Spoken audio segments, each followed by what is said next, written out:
He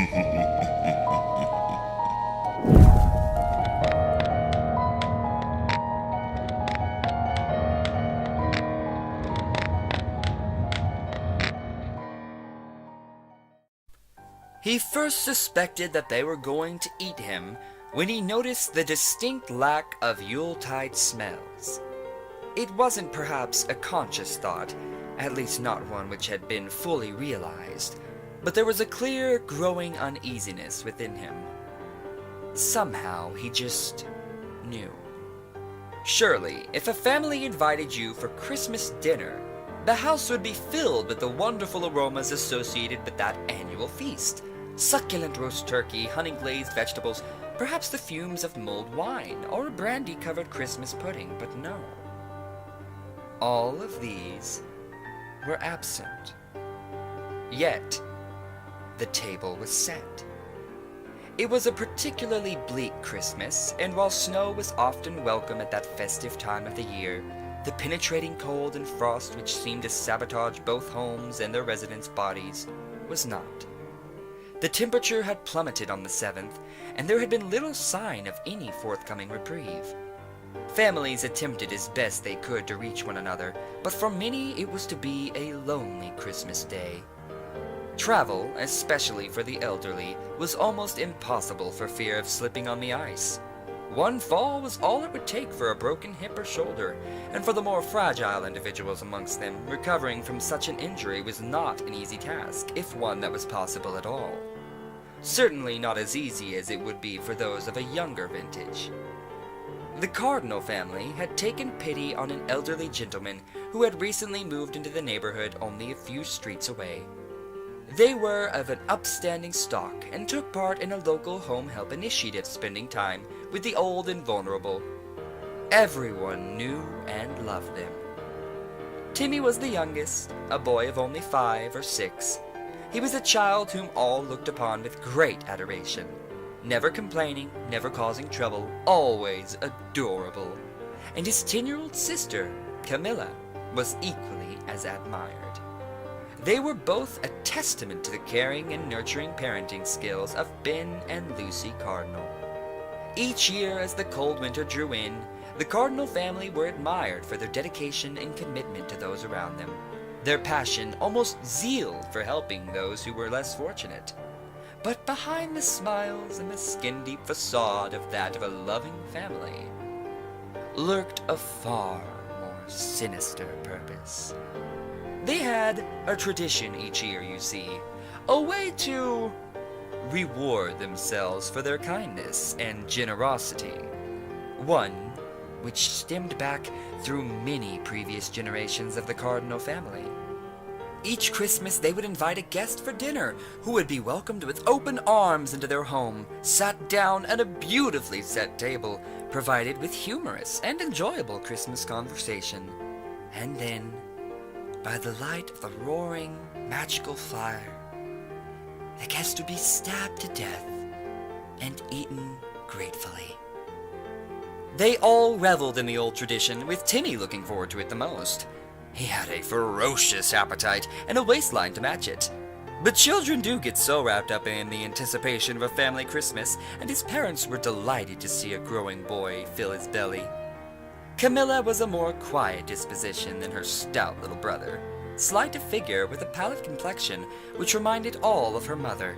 But make no mistake, she adored eating with the family and could render anyone silent with a sharp, cold insult. Ben was the local police chief for the area, so covering up their annual feast was quite the cinch, while Lucy was, shall we say, a relation of sorts, and was entirely enthusiastic about maintaining the Christmas tradition. Their guests were invariably those without family, and often of a ripe old age, forgotten by society, left to wither in their isolated little homes. Ben explained to the children yearly that it was almost a kindness to put the victims out of their slowly increasing misery, and besides, when they did eventually die, they would be shoved into a box in the ground or roasted into ashes. What a waste of good meat. This year, Timmy and Camilla were especially excited. It was all their mother could do to calm their nerves, but on that Christmas Eve it was nearly impossible, for they knew the special treat they were in for the following day. The Cardinals were hosting a most special guest. His name was Sergio Maru, and he hailed from Eastern Europe. They had never had foreign meat before, and the very idea of tearing into some delicious exotic muscle and fat made this year's feast something to really look forward to. They had met Old Man Maru just a few weeks earlier when Ben had noticed the unusual name on his home help list. Each year, as Christmas approached, the volunteers at the local church would be given names and addresses of pensioners in the area who had no family and would be left quite alone over the holiday season. At that festive time of year, and worried that many of the frailer residents might succumb to the biting cold, church committee members would visit each of the lonely residents and offer a friendly ear, a helping hand, and often some hearty food to the poorest of those on the list. The names would rarely change, but at least one person on that list would sadly pass away that year. Being an upstanding member of the community and a high-ranking police officer in the area, Ben would often inform the church that one of their flock had sadly passed away, and with no friends or family known, he would concoct a lie, which would usually involve a long-lost son or daughter appearing to take their sadly departed parents somewhere far away to be buried. That, or he would say that they had simply moved, having a bit of a deal with a local estate agent and solicitor's firm to throw the proceeds from any property sales their way. The family were not without influence. It was incredible how little people questioned this, but as the Cardinals ensured that each Christmas meal was not an active member in the church or community, people just assumed that Ben knew best. This year, the Cardinals had been hoping to invite Lucy Rendridge around for her Christmas swan song, but unfortunately she had died during the summer. Ben had investigated, and he suspected that an intruder had been inside the house with her at the time of her death, but it seemed as though the causes were still natural. No, the family would just have to have someone different for dinner. And then the name appeared on the list. Sergio Maru, 86, slight emphysema, no family, knows no one in the area, as he has just moved here. Perfect. Ben found Mr. Maru to be an absolute delight. While he was obviously very frail, his mind was still sharp, and he regaled Ben with numerous colorful stories about the old country and the adventures he had while in the full bloom of youth. Of particular interest were his war stories, and Ben was thrilled to know that their main course would be that of an intelligent, well-traveled man. He even looked unlike any of the previous victims. He was quite tall, although slightly hunched with age, and with a long, crooked nose and intense stare that Ben fancied that in his youth, Maru would have been quite intimidating. His kind smile and obvious fragile frame, however, left Ben in no doubt that the kids would love him.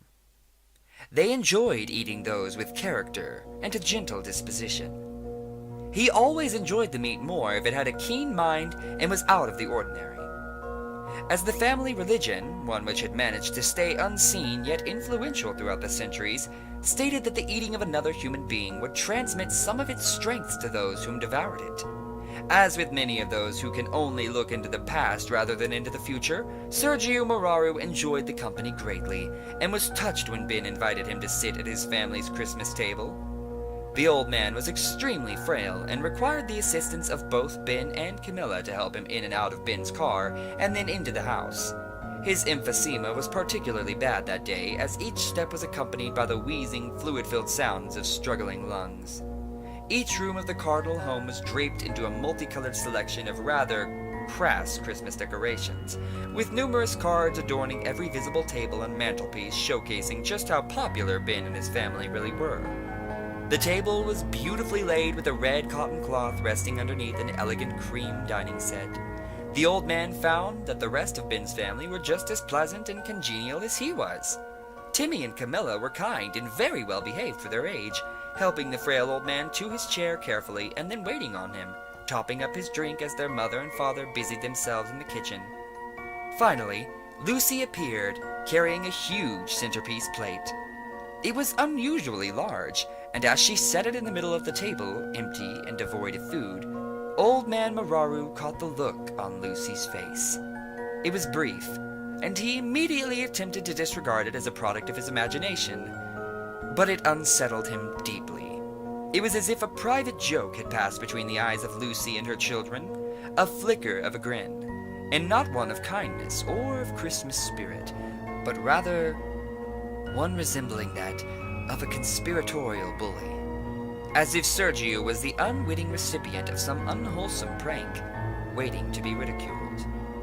Just as the unease began to diminish, Ben appeared with a large, jagged carving knife and a long, two-pronged fork which reminded Sergio more of a butcher's implement than that required to cut a decent-sized turkey.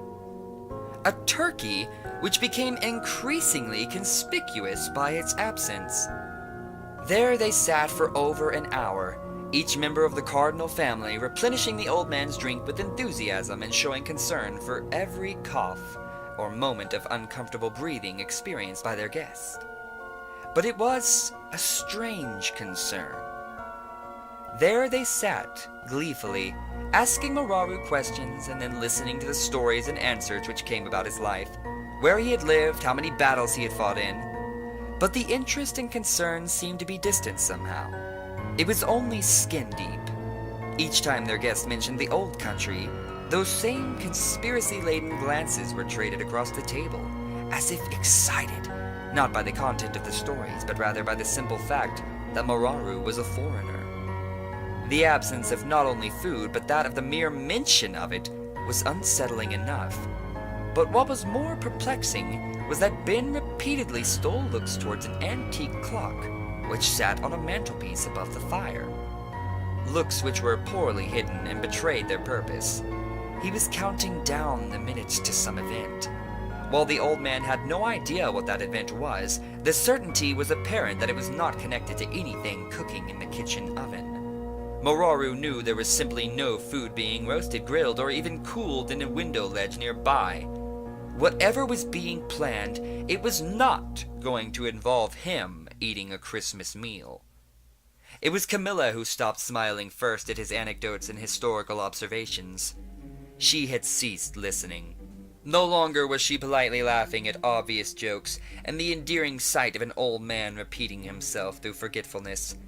Camilla was simply staring with those pinpoint cold, dark eyes, as a snake before a strike. Timmy was next to abandon the act as he began to grin menacingly at Sergio, as his hands gripped a small serrated steak knife intensely. The most alarming thing was that the focus of Timmy's stare was not the old man's face, but his wrinkled neck. With one last glance at the clock, Ben ceased being the jovial, attentive host and began to run his fingers along the huge carving knife in front of him, with a mixture of anger and lust upon his face. Sergio had seen many things in his time, but nothing as surprisingly strange and unnerving as this. Finally, when the clock began to chime, Lucy relinquished her false, endearing shell and exposed the cold-hearted and twisted personality which lay beneath. As the chimes slowly rang throughout the house one by one, echoing and lonely and piercing in their symbolism, each of the cardinals rose from their chairs, sharp, jagged knives in hand, and waited. The chime rang once, and they uttered an indecipherable phrase in unison. The chime rang twice, and they increased their cult-like chorus in ferocity and volume. The chime rang 3 times, and then they stopped. All were silent. The house devoid of sound, Christmas spirit, and that of hope. The old man's wheezing grew in intensity as the uniquely bizarre sight of the twisted family about to dine dawned upon Sergio. The family then quietly and efficiently walked around the dining table and stood motionless, surrounding their guest. Just as the old man was about to inquire what was to become of him, the clock on the mantelpiece burst into life one final time. The chime was different from the others. It was sharper, somehow fouler, and echoed once and once only throughout the Cardinal home.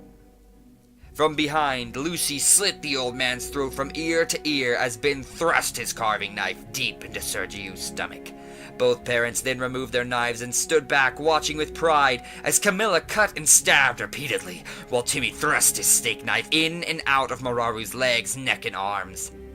After a few minutes, the frenzy diminished as both children grew tired, and with one last downward thrust, Timmy drove his steak knife so deeply into the old man's hand that it skewered it completely, embedding itself into the table on which the hand rested.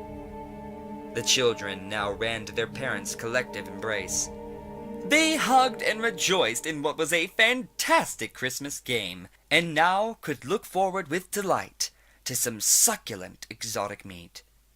Arms wrapped around one another, they stared at their victim and began to laugh loudly, commenting on the old fool stories of the times gone by, the war, and the old country.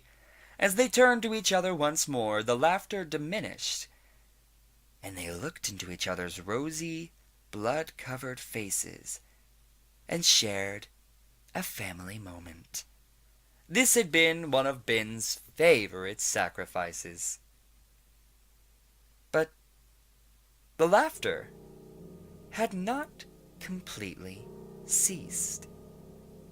One person was still laughing loudly. Confusion turned to abject horror as the bizarre truth revealed itself.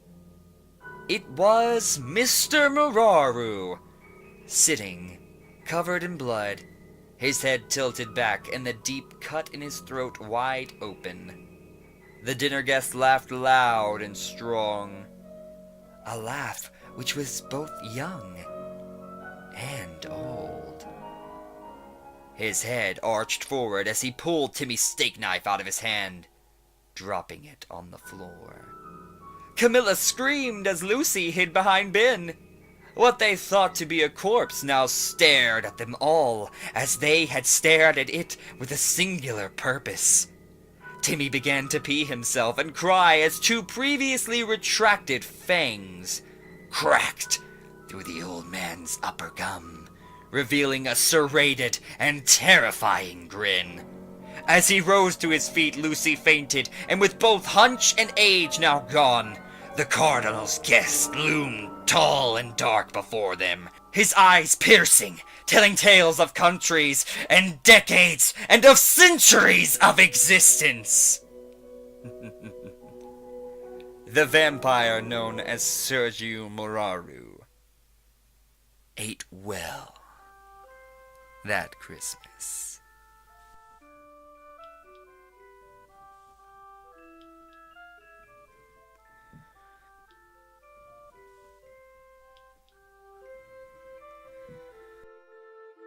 On a side note, everybody, I do want to say Merry Christmas. I sincerely appreciate that you have participated in this year's Creepy Christmas. It has been a blast. I do plan on doing it every year, but I will need stories, so if any of you have any stories to send me for next year's Creepy Christmas, do send that to my email. It's in the description of all my videos. And I hope you all have a happy holidays and a Merry Christmas. Thank you all, and I'll see you tomorrow for our year in review.